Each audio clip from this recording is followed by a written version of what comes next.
আজ আমরা যারা এখানে উপস্থিত, আমরা সবাই একরকম নয়। আমাদের আদর্শ আলাদা, অভিজ্ঞতা আলাদা, দৃষ্টিভঙ্গিও আলাদা। কিন্তু তারপরেও আমরা একসাথে বসেছি, আলোচনা করছি, কারণ আমরা সবাই দেশের জন্য, দেশের মানুষের জন্য ভাবছি। আর এই ভিন্নতা নিয়ে একসাথে কথা বলছি, একের পর এক শুনছি। এটাই গণতন্ত্রের আসল সৌন্দর্য। আমার আগে যারা সম্মানিত প্যানেলিস্টরা কথা বলেছেন, তাদের সবাইকে আন্তরিক ধন্যবাদ জানাই। আপনারা অনেক কিছু বলেছেন, হয়তো বা আমিও বলে ফেলবো। সো আমাদের একটা মাইন্ডসেটে আই থিঙ্ক সিমিলারিটি আছে। আমার খুব ভালো লেগেছে শুনে। আমি আজ এখানে দাঁড়িয়েছি ভিন্ন এক অনুভূতি ও আবেগ নিয়ে। বাংলাদেশে এই পলিসি লেভেলটায় আমার প্রথম বক্তব্য এটা। আমি এমন কেউ নয় যার কাছে সব প্রশ্নের উত্তর আছে বা সব সমস্যার সমাধান জানা আছে। তবু আমি বিশ্বাস করি, নিজের ছোট্ট জায়গা থেকেও সমাজের জন্য, দেশের জন্য কিছু করার আন্তরিকতা আমাদের সবার মধ্যে থাকা উচিত। আজ আমি এসেছি শুধু শুনতে, শিখতে এবং একসাথে কাজ করার মনোভাব নিয়ে এগিয়ে যেতে। দাদু যখন আমাদের সাথে লন্ডনে ছিলেন গত বছর প্রথমের দিকে, উনি যখন এসেছিলেন তখন হাসপাতালে ছিলেন কিছু চিকিৎসার জন্য।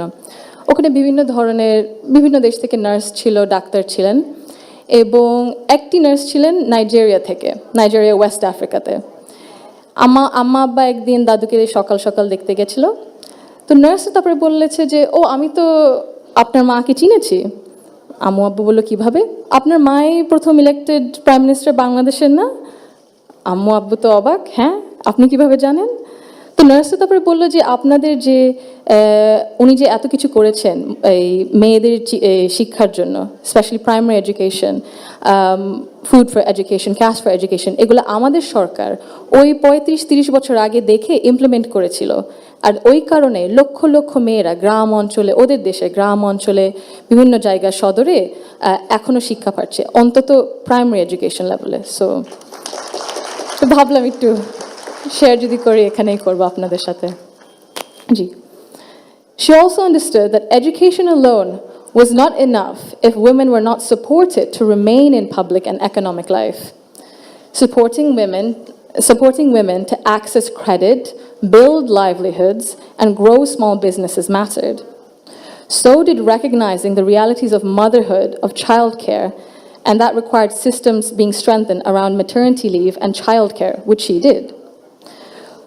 That is because women were made to choose between family and participation in the economy. For me, these legacies show the values that I saw both reflected at home and in public. I was privileged to grow up surrounded by exceptional women, confident, capable, and accomplished. I was equally fortunate to have male role models, including my father and my grandfather, who valued those women and never felt threatened by their strength or ambition. In fact, the four most important people in my father's life, in my opinion, have been women for decades. And he has treated them with deep respect and reverence, not as an exception, but as the norm. Because of this, I grew up with what I now recognize was a skewed understanding of society.